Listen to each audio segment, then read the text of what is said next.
What is going on, y'all? As you can see, there is red right here because about 5 minutes ago, England advanced to the finals of the Euros against Spain. We're going to give you our prediction here in this very video. But England, shout out to them, man. Shout out to them because this game that England just finished up felt exactly like we expected games to feel for England in the Euros. And they haven't felt like this, but they felt like they had control for the majority of the game. I know Xavi Simons hit an early goal, and Netherlands was off to a hot start in the first 10 minutes, right? But England, since then, Harry Kane got a penalty, equalized the game, and from that point on, it felt like England had complete control. I think this game could have easily been 4-1. Phil Foden, he had a great performance in my opinion. Phil Foden got a shot that Denzel Dumfries, he stopped literally on the goal line. Like, Dumfries stopped it like on the goal line, and he literally just stopped it. And I was like, wow, how did Denzel Dumfries do that, right? But Phil Foden had a great game in my opinion. But Kyle had a goal that was offsides from Kyle Walker, really, really close. But England felt like they just had it won here. They felt like they knew what they were doing.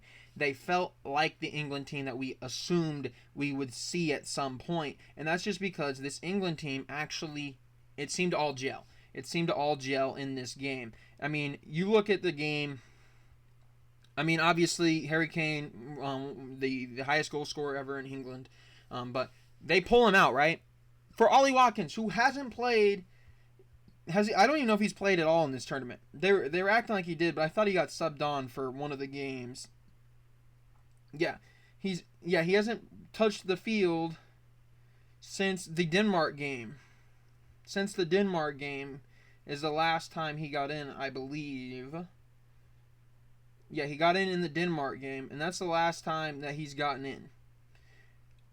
Ollie Watkins has not got to play in these knockout stages. Ollie Watkins hasn't really done much.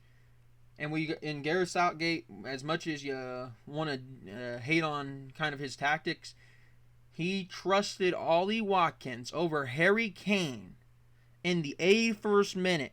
And Ollie Watkins comes in the 91st minute and gets the game winner for England. Wow. Cole Palmer, he did a really good job. He had the assist there for Ollie Watkins' goal. Cole Palmer, I thought, did a great job coming off the bench. Yeah, but like I've been saying, these great players that England have, right? Today they were great. Phil Foden was great. Saka was great. Declan Rice had a really good ending of the game. Jude Bellingham was really good. Harry Kane got his goal, drew a pen, did what they needed to do. They did what they needed to do. And that's kind of what we've been lacking when it comes to this England team, is there really hasn't been the finishing touches to things, right? I mean, we know that these are good players, but it really hasn't all gelled together. And it finally did. It finally did against the Netherlands. A good team, but it felt like they had control the whole time. Luke Shaw ended up going in to start the second half.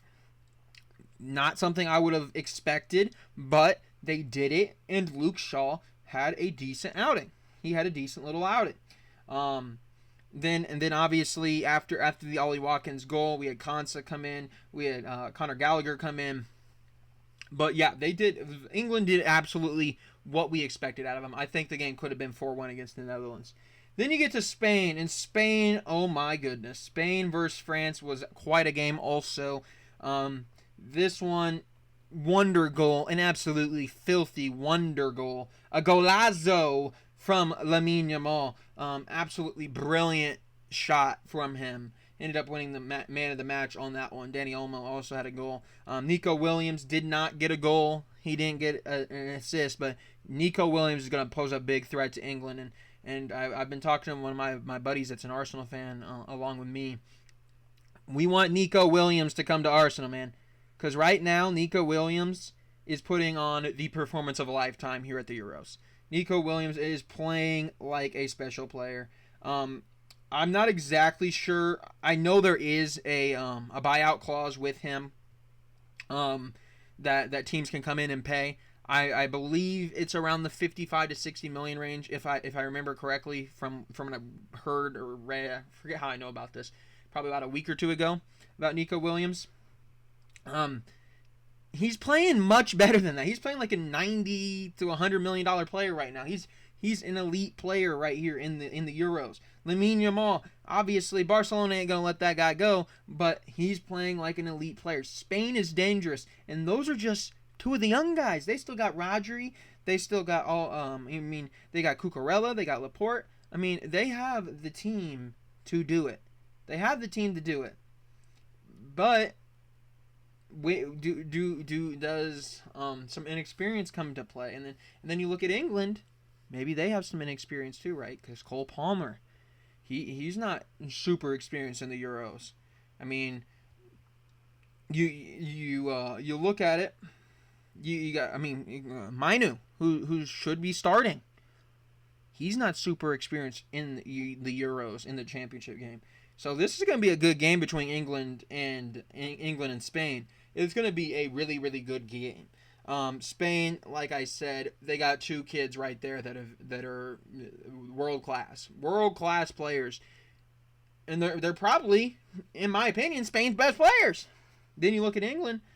If you're asking me who their best players are, they're also probably the Phil Fodens, the Jude Bellinghams. They're younger players. I mean, this is gonna be really exciting because you look at the final that this is going to be, and this might be a thing we see 4, 8, 10, 12 years down the line because these guys. Phil Foden is up there in age when it comes to them, right? Out of the four guys I just mentioned, he's only 24 years old. He's only 24 years old. So we got a long time watching these guys that are putting on a show at the Euros be the guys for their country. It's going to be exciting. England, can they get the job done? Will it come home this year? England, I want to pick England. I really want to see England. I want them to do it. But I feel like at some point England's going to let us down. That's the unfortunate part about it. I do think at some point England will let us down. Spain, they're a tricky team to beat. I'm going to go with my heart, not my mind. I'm going to pick England to beat Spain. Spain, if I'm listening to my brain, it's probably going to tell me Spain. But my heart wants England. I'm hoping that England wins. I'm going to go with England to beat Spain in the finals of the Euros. Thank you guys for watching, and I will see you next time.